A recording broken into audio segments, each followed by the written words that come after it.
Hey, good morning, folks. Welcome to the Morning Call Show. I'm Bob Sellers, former anchor at CBC and Fox News, along with my esteemed former executive producer, Jerry Burke. Hey, Jerry. Thank you, Bob. Good morning. As always, I have a full lineup of stories. You're free to like them or hate them or whatever you want to do, but you Okay. can't ignore them. And so, my first story today, if I was to pick like a lead, Trump is taking a different approach. Yeah. Quote saying he's keeping it low key when it comes to Iran. Okay. Now, How do you read that? well, I think he's kind of at a loss for what to do next. Yeah. Like low key, what does that mean? So he's not going to war. And he's also says that he's not really negotiating. Well, I think they are not negotiating. Maybe I'm wrong. And again, I'm not rooting for Iran. I want everything to go well for our country, but it seems as though they have the Strait of Hormuz and they're using it as leverage and they're not ready to give it up. And Trump got into something he can't get out of easily. So Yeah. he threatened them, right? The threats. How many times have we heard him threaten an entire civilization or to bomb them? I mean, and we have done damage, no question. But the Ayatollah, at least as far as we can tell, still survives. The regime that's in charge still survives. And so what it means to me, Jerry, is well, threatening them hasn't worked. Now I'm just going to kind of chill. And I don't know how you are. I think he's looking for a way out. Well, not only did the Ayatollah survive, he's apparently thriving. Iran has aired a rare clip, they call it, of the supreme leader in a meeting. Now, I don't know if you can see this, but there he is propped up on the side. Oh, you have it. So, uh, yeah, there he is on the right. That allegedly is the Ayatollah propped Yeah. up and conducting a meeting. Now, from what I had been reading previously, all that was left of him was his nose, not unlike a Woody Allen movie from generations ago. Oh, man. And You went a long way to get that in there. but I mean, really, the guy was like in a basket of parts, from what I remember reading. Okay. He had lost his leg, half his lower torso. It doesn't seem to me that that blanket would cover all the damage. Yeah. And our friend Mitch Rochelle, who's coming up in a couple of minutes, Yeah. says that's obviously AI. But I mean, that's pretty much a propaganda coup there for Yeah. those inside Iran. Yeah. One of the things, if you go back to when this started, what was it, 6 months ago? I forget. Um, Yeah, but this was going to be what, 2 weeks? And I think he got into something and with unintended outcomes, and he doesn't have an easy way out. So it seems to me he's trying to figure a way out of there and a way to keep the Strait of Hormuz open. What strikes me is they're going to have very few agreements, and the one that has to be agreed to is keep the strait open. yeah, And what Iran will probably do is say, we'll keep it open, but you're going to pay us a fee. right, right. Which is right back where we started from. Well, we didn't used to pay a fee. Right. No, So true. So it's is even that, worse than we started. you could argue that. You could argue it. Um, It's probably not where he wanted to be at this point in and you going know what, after. Bob? We're not Hmm. even talking about nukes anymore. Well, I think mutually assured destruction. You mean talking about their nuke or nuclear Yeah, program? yeah, We had bombed it back to the Stone Age, supposedly. And then, and then it was so deep we hadn't reached all of it, so we had to go back. I think that that's another quandary is getting them to agree. And then let's face it, there were agreements before that Trump got out of, but yeah, the criticism was is it wasn't being verified that they were actually adhering to the restrictions in previous agreements. So let's not be naive and think Iran is a bunch of good guys, the regime, okay? So you can understand Trump not trusting them, but yeah. right now he doesn't seem to have the leverage he thought he would. But for generations, we've never been able to negotiate with these people. You just cannot negotiate with them. Whoever had the idea that we could sit down and come away with a piece of paper, Yeah. and solve all the world's troubles.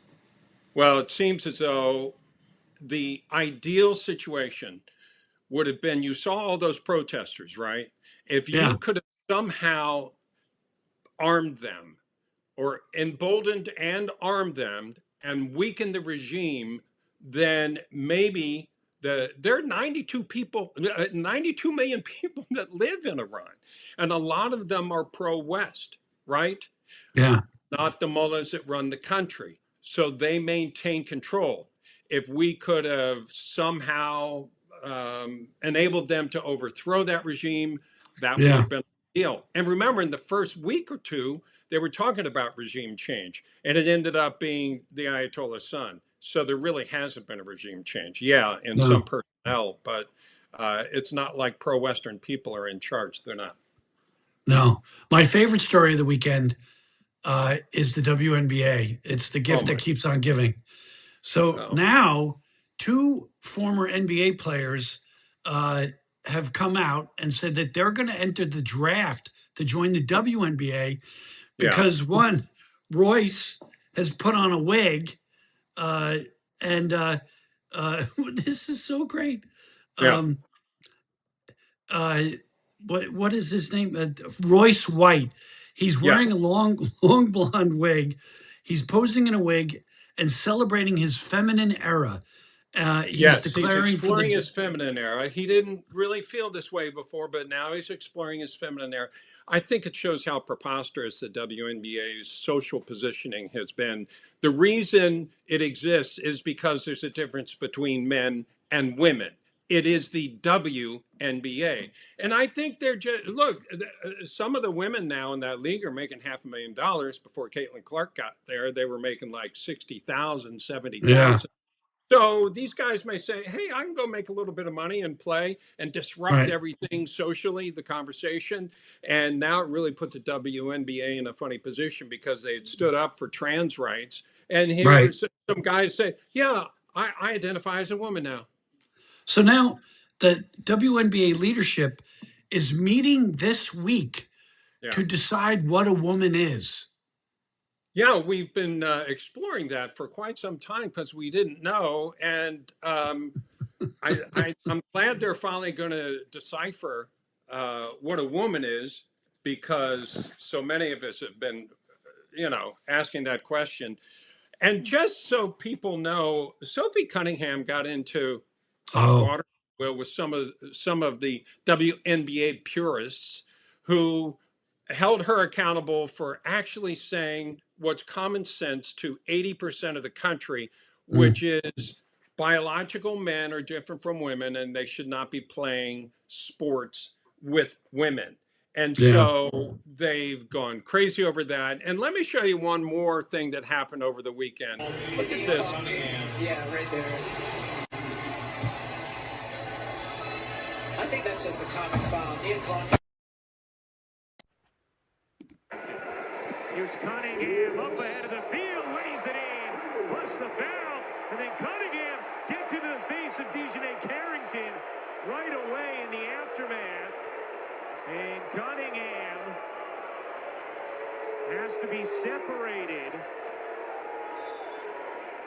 as both teams will head to their benches. You'll see it, Dejanay Carrington as Sophie Cunningham comes down, gets her right across the face, coming down trying to prevent the layup, but that is just a hard hit. That's definitely going to be upgraded, I think, to a flagrant too, Ryan. I think that is going to be a flagrant too. There is wind up. And just getting her out of the way. Big. When Carrington went to the locker room, she tweeted white privilege. What? She tweeted white privilege. So now Yeah, you've just made this a social issue. right, Now you've made it a race issue. Was right. it a dirty play? Yeah. Look, I've played a lot of basketball in the past. Baseball was my main game, but I played a lot of basketball. I had a roommate who played in the NBA. I've been around a lot of basketball, Yeah. and there are hard fouls. There are ways to go about it. That's not it. Taking somebody's neck out, that's not the way you do it. You can come down hard, you can go for the ball. That's not what was going on there. So that's a nasty basketball play. Kick her out of the game. That's fine. Stops there. No. When you tweet white privilege, oh my goodness. I know. What Now are they you thinking? What are they thinking? I don't know What what the kind of mindset? WNBA is thinking, but this Caitlin Clark who came into the league, and all of a sudden the money went up, and they started flying on chartered jets instead of going commercial. The whole world changed, and the resentment from all the women that had been there before. Our league has been around since '97 or whatever it's been. Yeah. She didn't make this all by herself. Well, I got news for you. Nobody cared before, and You now know, I think Mitch might be able to talk about this too. absolutely. Let's bring in Mitch, as a matter of fact. And you and I both know Mitch.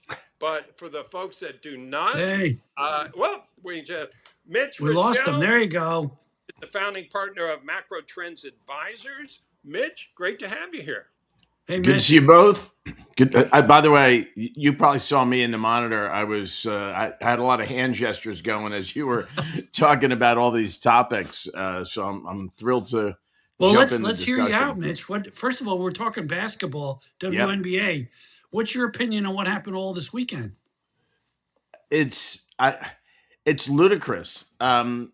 If you look at the controversies that other sports have had, you had a team owner in Los Angeles, the guy who owned the Los Angeles Clippers, who made some racial comments and basically had his franchise stripped away from him. You had Colin Kaepernick, a mediocre at best quarterback in the NFL, who refused to stand for the national anthem and caused a tremendous controversy. Yeah. And the NFL had to deal with it. And you've had, basically the game of basketball getting more and more physical. And I'm going to put aside what happened in the WNBA. And Adam Silver, who's the commissioner of the NBA, basically cracking down on a lot of the on-court shenanigans by having 2 degrees of flagrant fouls, a 1 and a 2. If you get a certain number of technicals, I think it's 4. You're suspended for a game. Like they're trying to impose some law and order to the game. Yeah. Some of it I like, some of it I don't like. Let's flip over to the WNBA. That was one of the most hideous technical fouls I've seen in basketball. And I'm going to include the Detroit Pistons era of basketball in that. Okay. I'm a diehard Knicks fan. And, the Knicks had Charles Oakley and the Bulls that had Dennis Rodman. These were tough dudes that played very, very physical basketball. But I've never seen a deliberate windup like that. She shouldn't be suspended for a game. She should be suspended potentially for the rest of the season. And if she was smart enough to keep her mouth shut, it would be one thing. But to jump into the locker room, grab her phone, and then tweet white privilege, I mean, that just takes it to a whole new level. I don't know what Kathy Engelbert, who's the commissioner of the WNBA, is doing right now. But you're absolutely right, Bob. I mean, Caitlin Clark took that league to a level that it may never see again. Okay. And having a star like that. I think the clock is ticking on that. Right. And by the way, Kathy Engelbert mishandled a lot of Caitlin Clark stuff last year and didn't. I mean, literally, this is the goose that laid the golden egg in that. I don't care if she's white or black. It doesn't matter. Doesn't matter. She's exciting. She brought people to the game. The ratings literally go up when she's on the air. They go down when she's not.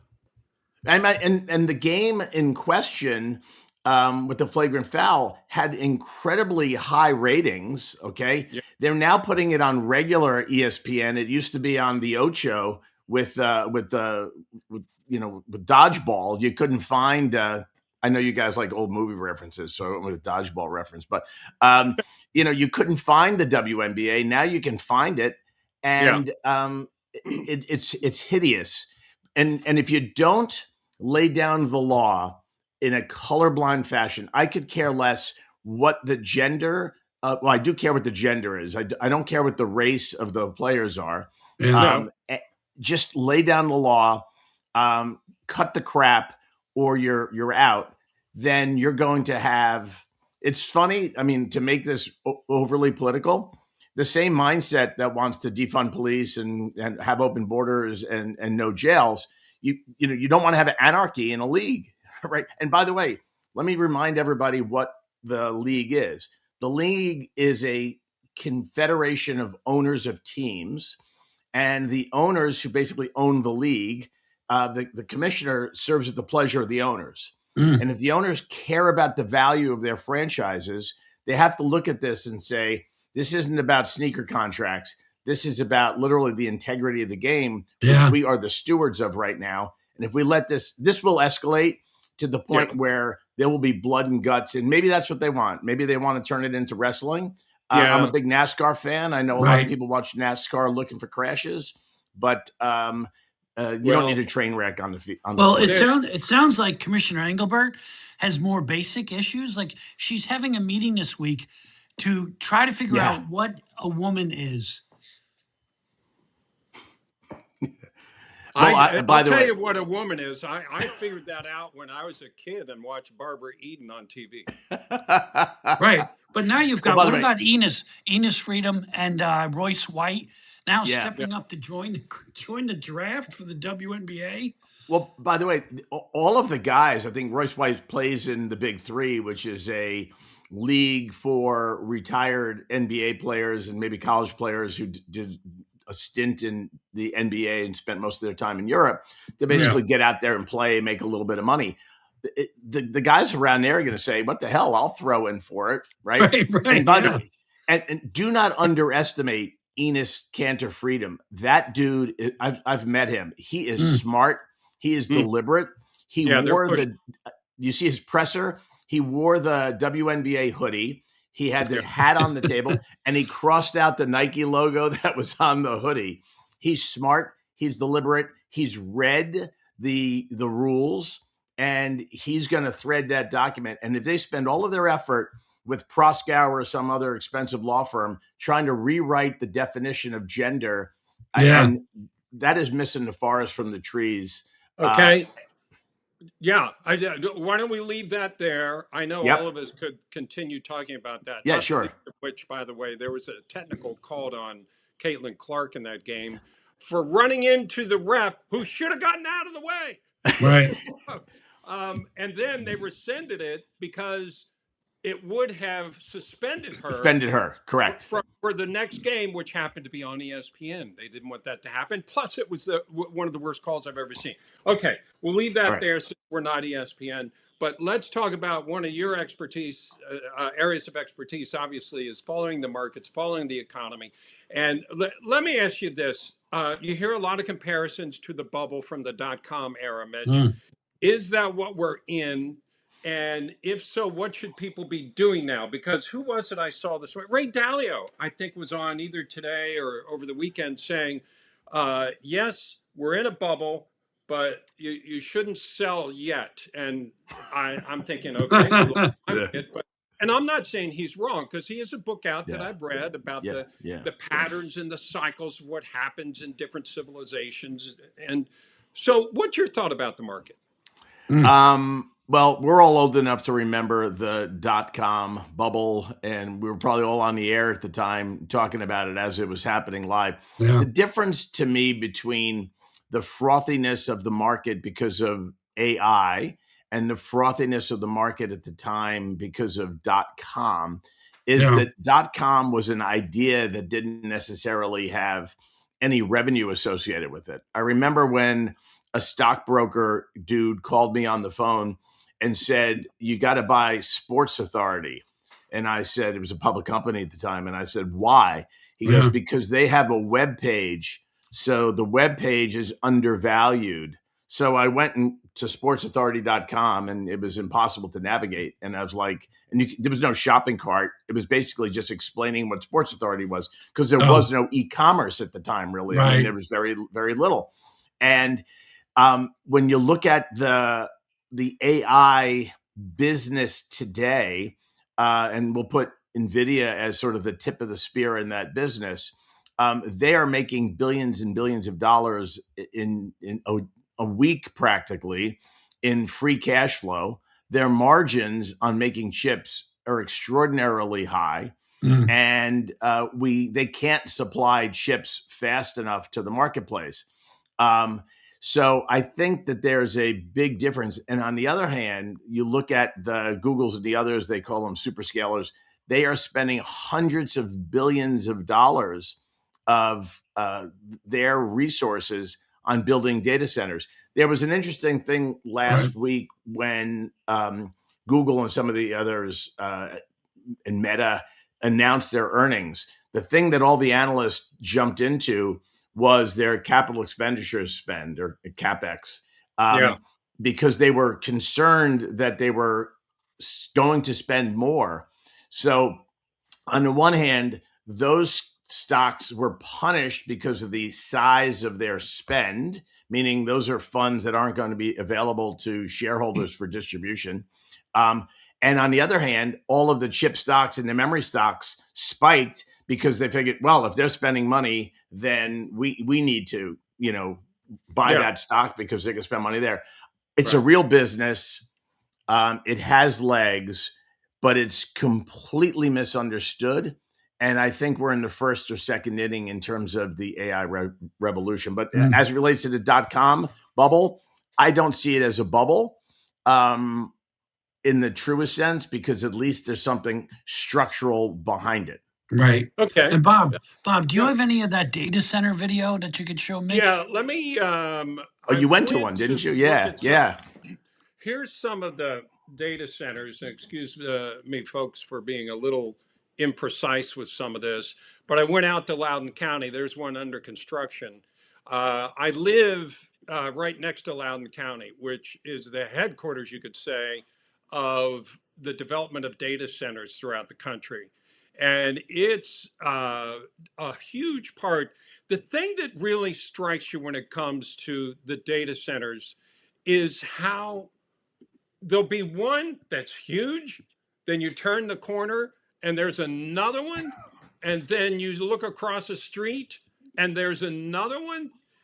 Look at this right here. This is one of the data centers. All of those units right next to the building, those are cooling units.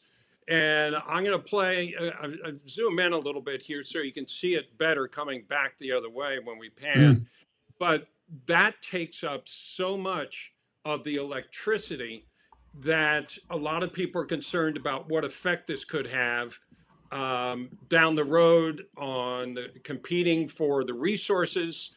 And I don't know that there's an easy answer. Let me show you a little clip that I put on that got a big response, Mitch, about how it really doesn't employ a lot of people once it's done. Let me see if I have the right clip here. Let me, that's not it. Let me do this one. When you look at some of these data centers, you can see that they're quite boxy. They're designed by architects and engineers to maximize the area. And if you notice something missing, well, how about parking spaces? Look at this, a building this big. Can you imagine if people worked there, how many parking spaces you would need? You would have hundreds of people working inside the building, maybe thousands. In this case, that's just not happening. So you actually don't need that many parking spaces. And that's one of the problems that people see is that these centers don't employ enough people once they're built. That's among the criticisms. However, let me point out there, because Mitch, you're a business guy, so I know there are other arguments on AI, okay? And the other argument is, well, there are a lot of construction jobs. In Loudoun County itself, there are like 200 centers that have gone up and another 50 are on the way. The construction jobs are good for a time, then they go away. So, and then these are eyesores. I'm sorry, but it's like going into a post apocalyptic world. Where are all the people? There are no windows. There are no people walking around. I did not see, I went out there. I probably spent an hour out there. I don't think I saw a single person around those buildings. Now, it was a Saturday. Okay, I get that. But I've been by there during the week and they're not. So, and then here's the other argument for it. They have brought in about $1.3 billion in tax revenue to Loudoun County. And I don't Property know, Jerry, taxes. Yeah. I don't know if Jerry, you or Mitch are familiar with Loudoun County itself. It makes the news sometimes, but it is by median household income the wealthiest county in the country. Okay. So it's not like Appalachia where, well, we need the jobs. I'm not saying construction people don't want jobs. Absolutely. But what are they creating? And this is a beautiful area outside Washington. I live near it. I'm probably a mile from Loudoun County. I'm in Fairfax County. And it is beautiful territory. And they're putting up these boxes, huge boxes. And so a lot of people are, they're not sure if this is going the right way. Yeah, listen, there's so many issues there. First of all, the fact that you were able to walk around the perimeter of a data center and no one came out and said, like, there should, if there's parking spots for anybody, there should be parking spots for security people, right? Like, who knows? Well, Mitch, I did not go beyond. I'm a smart Yeah, former reporter. Okay, yeah, I did not go beyond the public area. I did not go right. on to their premises.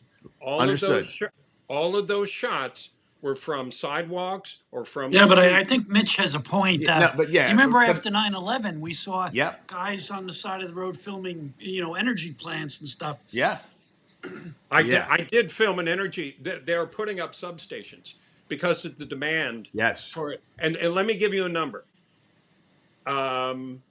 There are 150,000 homes in Loudoun County. So let's take a good sized data center. How much electricity do you think one data center utilizes um, in itself? Mitch? probably 100% of the demand for all of the homes. Mm-hmm. Probably, And Jerry, what do you think? I would say more. Yeah. Well, it's 100,000, roughly give or take, 100,000 homes worth of electricity. There are only 150,000 homes yeah, in Loudoun County. And 2/3. remember, I said Yeah. there are That's one two- data center.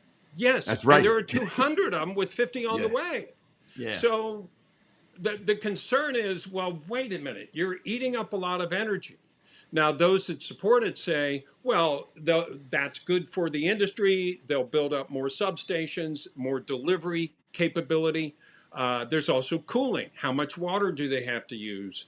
So all kinds of issues associated with these. But here's what I don't get, and I've heard a lot of reporting on Loudoun County, and this is rhetorical. Like, why Loudoun County? It's densely populated. True. You're going to have way more NIMBYism. If the reason for it being in Loudoun County is because that's where Palantir is sticking their data centers and their, 80% of their revenue historically came from the government, then that makes sense. But on the flip side, with fiber optic cables and other kinds of technology we have, why not stick it in the middle of nowhere where it's safer? I think it should be. I mean, I yeah. could argue my daughter's she's being educated as an architect, right? And we were talking about why don't they put these data centers off planet? Yeah. Oh. Yeah. I mean, if you could do that. Or in But Appalachia. Yeah. why Loudoun Right. County? Because it's accessible to delivery areas. You can get the resources you need. It's beautiful. And actually, it's not as densely populated as you might think. Loudoun County has a lot of territory, but Right. that's going away, and that's one of the Yeah. concerns because typically in Loudoun County you have beautiful homes, rolling hills. You've got a handful of cities. I mean, there's some spectacular places in Loudoun Yeah. County, Yeah. and they're Yeah. concerned this is going to change what Loudoun County is. So Yeah. then your question, why not put them in Appalachia? Why not get Yeah. some jobs there? I'd have to talk to the logistics people. Yeah. And by the way, there are people after I posted that, I got a lot of response, and some people said, yeah, these are going to be gone in 5 or 10 years. So that a Yeah. lot of people think that this is just a moment in time. You need to get here to the next level, and then the need for these is going to go away, at which point they can turn them into office buildings. Yeah. That's part of the argument.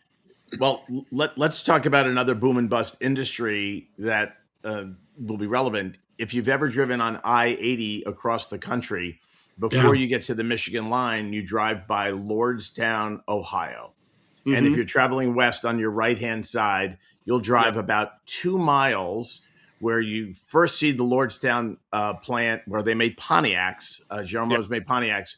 And then you drive about 2.5 miles and you finally get to the end of it. There's an intersection there. And if you happen to get off that intersection, which I did one day just out of curiosity, it's about a mile wide, literally the plant. And you talk about parking spaces. They had parking spaces for the employees, and they had parking spaces for the vehicles that they made there that they stuck there temporarily. That box is there. I was critical of Elon Musk on social media when he moved to Texas from California. I said, why didn't you go to Lordstown? There's already a automobile plant there, and workers that are remaining in the market who have no affiliation with the UAW any longer, who would probably love to be back in making cars. Now, granted, the technology inside the box to build a Pontiac is different than the technology inside the box to build a Tesla, but it doesn't matter. You know, you have all that space, you could figure something out. A company came along called Lordstown Motors, which was an EV company that failed, filed bankruptcy. So the people who got a job there, like that building to me, every time my son went to University of Michigan, so for 4 years driving back and forth, I drove by it and it was like, to me, so reminiscent of what happens in America when technology changes and the economy shifts. It dies. Why is the governor of Ohio, why is the vice president of the United States, who's from Ohio, basically, why are they not screaming and yelling, use that plant, create jobs again in that marketplace? You're saying, Mr. Repurpose. You're saying repurpose the Rust Belt? Yeah. Why not? Right? No. And by the way, politically speaking, those are the disenfranchised people in America who were UAW members, voted for Democrats their entire life because union bosses told them to, believe that the Democrat Party was the party of the working person. Donald Trump changed that paradigm when he came down the golden escalator and spoke to them in a way that they felt. And now our politics have become so crazy because the disenfranchised are now even more disenfranchised, and they're going in a complete different direction, or certainly their children are. I think the Rust Belt and bringing it back would be such a great American story for this industrial revolution 3.0 or 4.0 or whatever the hell we want to call it with AI. It's easier said than done, Mitch. I mean, because the political argument you just made, politically, everybody's on board with that. How do you do it? Trump has tried tariffs to accomplish it. It's not working. Right. And so now, instead of setting up factories in the areas where they are with people, they're bringing in robotics. Yeah. And so, and you would too, if you were I would too. Yeah. Oh, but by the way, I look at my kids. I have 26-year-old twins, so they're a little bit older, Bob, than your girls. But what's interesting to me is how AI has become such an amazing part of their professional journey that it's good and bad. So my son who indirectly works with us, we got an agreement, and I said, do me a favor, before I read 14 pages of crap that lawyers wrote, throw it into AI and make a summary of it. So quickly he made a summary of it, but then he read the summaries and put together a summary. Like, if that's what we're doing, that's great. I agree. But but that is the equivalent of the hundreds of men that were working on the assembly line. If you see a car get made today, with the exception of cars that sell for more than $250,000 that are still made sort of by hand, it's all been made by robots for the longest period of time. Yeah. So the only jobs that we're going to create in this country when we reshore jobs are building the new plants, whether it be Toyota or BMW, whomever is bringing factories here. It's going to be to build them, not to operate them. And you're right. Yeah. Your picture, which I saw on your Instagram feed, which was got me to DM you, Bob, over the weekend, is not only were there no cars in the parking lot, they didn't even provide parking spaces for them. No spaces. They don't. Right. That's right. I was speaking at a conference. This is probably 10 years ago, so this is not a new thing. And I was in Albuquerque, New Mexico, and it was a real estate thing. And they were talking about how Microsoft was building a data center there, not maybe for the cutting edge of AI, right? But they were building a brand new data center, and everybody's hooting and hollering. And I was moderating a panel, and the guy who was a real estate broker who was hooting and hollering about it, I said, how many people are they going to employ in that building? Just out of curiosity. I'm not talking about building it. And he goes, oh, I don't know, 50. I said, 1,000? Wow. 1,000? He goes, no, 50. 50. Wow. Those are just like people to walk around and make sure all the lights are flashing and stuff like that. Mm-hmm. And so that's the problem. But also, we have a bigger problem. And I don't know if you've looked at your utility bills lately. I got a big pile to my left. My electric bill for my summer house in New York went from about $1,000 a month for the month. And we like air conditioning, so don't judge. $1,000 a month for the month of July to $1,300. It went up 30%. And that is, and I have and obviously the price of liquid natural gas has gone up, and that's what Con Edison burns to create electricity. And I have a rate plan from my supplier, because I don't buy my electricity from Con Ed, I buy it from somebody else. But the prices have gone up so radically because all of this is baked into the rate base, right? And Loudoun County's electric bills, and Fairfax County as well, are probably going to be ridiculous. Jerry and I are just happy that in Palm Beach County, Florida, they're not building any of these things. No. Because here's the craziest thing. My house in Florida and my house in New York are roughly the same size, same size. And if I'm in Florida for a full month, burning air conditioning 24/7, because you don't have a choice, my bill will get up to about $600. My bill in New York will be like in the hottest month, probably $1,300, pushing $1,400. I know that sounds like more than twice. There's no reason for it other than taxes and a whole bunch of stupidity that exists in New York. But America has to wake up. This is the biggest dirty secret that no one's talking about. And you know what's interesting? You guys, before I came on, were talking about nukes in the Iran war. Nukes as a weapon. But I'm talking about nukes as a form of energy.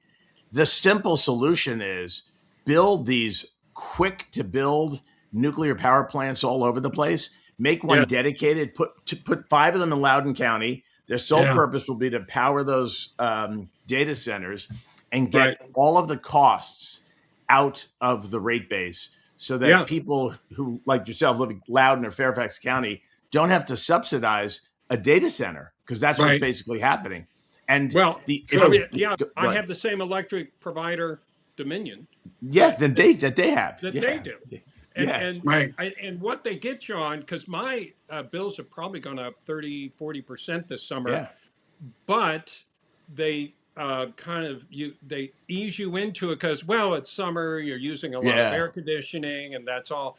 But they're not going to come back down to where they were, at least not on a year-to-year basis. I like the idea of using nuclear power. There are ways to do them safely. There are ways to maintain them. They're fairly expensive to get started, but once you get them in, it's really cheap to provide the electricity itself. But I think that takes a leadership on the political level that I don't see right now. Yeah, true. Although I don't know, Yeah. maybe that could change. Listen, I think Glenn Youngkin was probably the right governor to force that issue in the state of Virginia, or the Commonwealth of Virginia, excuse me. I don't think the current leadership is going to wrap their brain No, around it. no. And what's funny is the protests outside the data centers, like all across America, there's all these protests outside the data centers. I don't even think these people know what it's like. Occupy Wall Street. I don't even think Right, these right. idiots know what they're protesting. Right. But what they should be is, as soon as they realize that they're going to build this nuclear power plant at the corner of a cornfield somewhere in Iowa, because that's where the data center is, Yeah. and the lunatics come out and start protesting that these power plants are not 3 Mile Island. Okay, Right. Right. they are small, they are efficient. They use a completely different kind of, the way they use enriched uranium and stuff is, I mean, I sound like I know what I'm talking about, but I don't. It's completely different. They're cooled differently. They don't need the Hudson River like Yeah. Shoreham Nuclear Power Plant needed the Long Island Sound, and the other one up the Hudson River needed the Hudson River to cool. They don't need that anymore.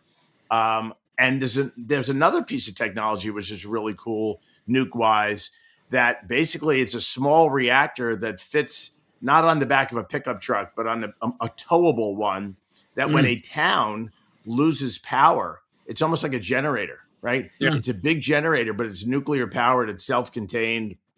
I believe it's air cooled. And if a town loses power, they can just roll those things in. Like, so there's really, really cool technology that exists in power generation and in desalinization. And I don't Yeah. understand why, as a country, we can't do that. We can't figure out, like in California, how to, because California's got the most fragile power grid in this country. They have Yeah. two problems in California. They have a fragile power grid and they have droughts. So like they can't figure out how to desalinate the Pacific Ocean, right? And use that to put out fires. Like, so I think there's some issues that shouldn't be trapped in politics, that just are plain common sense. But the second that first nuclear power plant shows up, some wackadoodle is going to show up protesting it, like for no good reason. I don't know. They want us back in the Stone Ages. Burning And candles. more than one's going to show up. Do you think the data centers? Do you think the data centers will ever start building their own power plants? Well, they do. Here's what's very interesting. If you listen to Blackstone private equities firms' most recent earnings report, I happened to catch it because the chief operating officer, Jonathan Gray, who basically is the heir apparent to Steve Schwartzman at Blackstone, he does like a 2-minute version on Instagram. That's about my attention span. And they pivoted hard towards the infrastructure for the AI revolution. So I think what you're going to find is the data center owner operator is going to have an arrangement with a power supplier. But Jerry, to the point you raised, what if the technology then evolves further in 5 or 10 years and we don't need data centers anymore? Because think about it. We're also old enough to remember when we learned computer programming in college, we used punch cards. Okay. Yeah.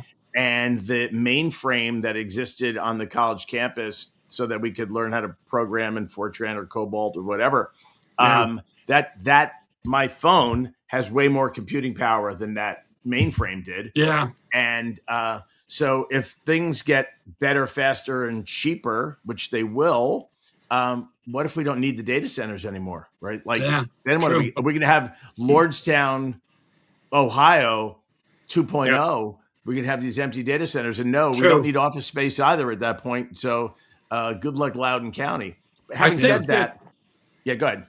I was going to say, I think Elon Musk wants to build one in Texas, I believe, that may have over 1 million square feet. Yeah. What I mean, it's extraordinary. And like I said, some of the comments on the video I posted, included, yeah, in 5 or 10 years, these are going to be turned into office buildings. Well, uh, any of us that know anything about real estate, it's a little harder to do than it sounds, especially when there are no windows. They haven't been put together with the idea of human beings being inside. There are no windows. I don't know. You're going to have some facilities. You're going to have all kinds of changes. It would probably cost a great deal, but you would have the square footage, right? So that may be the next step. And And by the way, AI, yeah. By the way, is in there? Loudoun County, you'd need bathrooms that were gender neutral too. In Loudoun County, not in Texas, but in Loudoun County, the bathrooms have to be gender Yep. neutral. Yep. And is there a technology, Mitch, that you're aware of that would make these obsolete? Is quantum technology, is that the kind of thing that, well, you don't need all these mini computers. You don't need all these inside a building. You actually can do that with, let's say, a 50th of what you have, which then makes them obsolete. The reason why I don't think so is because the one thing we've added more of is servers, okay, on this planet. Right. Don't forget, Amazon as a company is profitable not because they sell cheap crap, that comes to your door overnight. Oh, I need a new garden hose. You wake up in the morning and it's sitting there. I don't know how they do that. I don't know how, Jerry, in Palm Beach County, I have an idea in my head that I don't even remember putting into my phone. And then at 4 o'clock in the morning, the dog starts barking because the Amazon guy delivered it. Like, I don't know. Yeah. Okay. Yep. But Amazon has been in the server business because they needed servers for its business. And then they realized they had excess capacity in their servers and they created Amazon Web Solutions, which is basically rent a server for everybody else. The server business has been around for quite a while and it's only grown. And the stock that surprised everybody, not to talk stocks, but the stock that surprised everybody in the last, maybe in 2026, was SanDisk. They're the ones who made those little memory cards that you needed for the cameras. I don't know how many digital cameras you have in a drawer. I have a drawer. Oh, full yeah. of them, Forget about I it. don't even know what the hell. And I keep wanting them to throw them out. My wife said, sell them on eBay. And I'm like, at this point, they're not taking up space. Maybe they'll become worth something in 20 years, like for nostalgia purposes. But they're in there with the Blackberries and the old iPhones. Yeah. And the Sony Walkman. But what's interesting is they realized what they needed was memory. And that's why SanDisk, that was in the memory business, is now supplying memory. So I think we're going to need these buildings for storage, for memory, for processing. And I don't see that going away. It may get faster. It may become more energy efficient. But I think the whatever's next is going to need something also. So I'm not concerned about the fact. I think there's two things that I'm not concerned about with AI.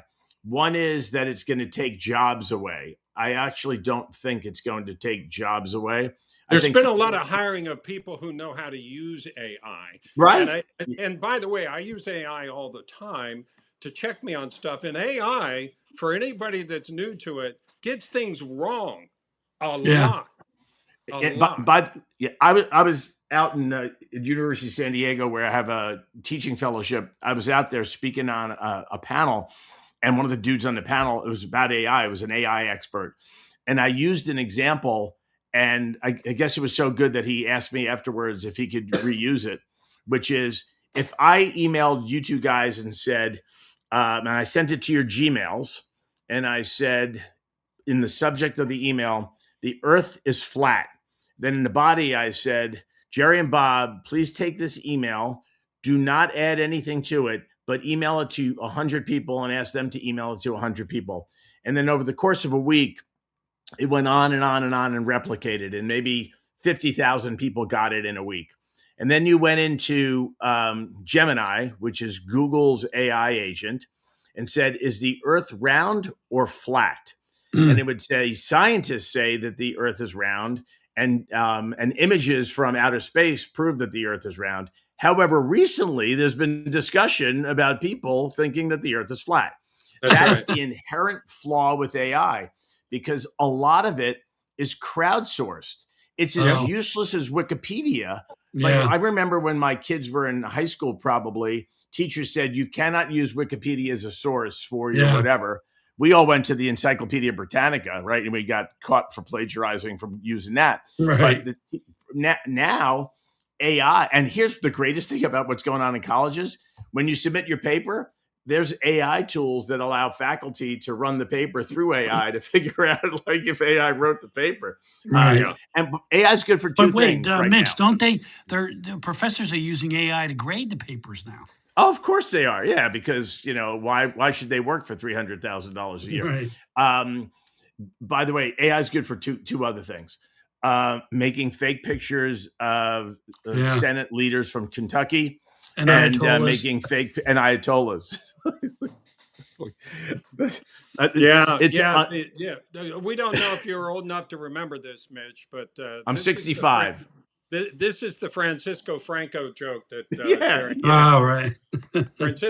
Generalissimo Francisco Franco. He's still dead. Still dead. Mitch McConnell He's is still still alive or still Yeah, dead. yeah. I'm not sure which. Yeah. Anything else, Jerry? No, I think we're good. I got one last kicker for you, Bob, but let's say goodbye to Mitch and thank you very Mitch, much. You're an amazing guest, listen, Mitch. sir. Please come back. No, this was great, and Bob, I'm glad you posted something because it gave me pause to reach out. And Jerry drinks We'll at Deck 84. Drinks at Deck exactly 84 right. in, Deck in, 84. in a month. I love it. All right. All right. Okay, thanks, See you, Mitch. All right, guys. Great seeing you. Bye-bye. Good seeing That you. was great. Bob, that was terrific. I love Mitch. Mitch is great. Yeah. So what do you got as a kicker? Get this. Now, I always thought this, but this is an actual headline from the New York Post. Now, listen to this headline. A Shake Shack customer alleges that the restaurant raised the prices of his meal after he selected no tip on the self-pay kiosk. So he bought 3 milkshakes, and then it said tip, and he went and hit no tip, and a screen came up and said recalculating, and it added 50 cents to each of his shakes. Oh my goodness. I'm not shocked by that. I know when they turn that little thing around and you're supposed to pick something, there's a lot of pressure in that moment. You know? Oh, there is. I don't like all the tipping nowadays. It's too much. No, That's it's out of hand. Yeah, it is. So anyway, that was a great way. That's a great start to the week. A lot was in there. That was our longest. That was our longest one ever. I know. I'm not sure how we're going to deal with this, but well, cut out all the good parts with me and post them first. Okay, I will do that. That's a show right there. All right. All right. We'll talk to you again, Bob. I'll call you. Hang on a second. I gotta take my puppy outside. Oh, okay. And remember, don't mess with the Kennedys. Okay.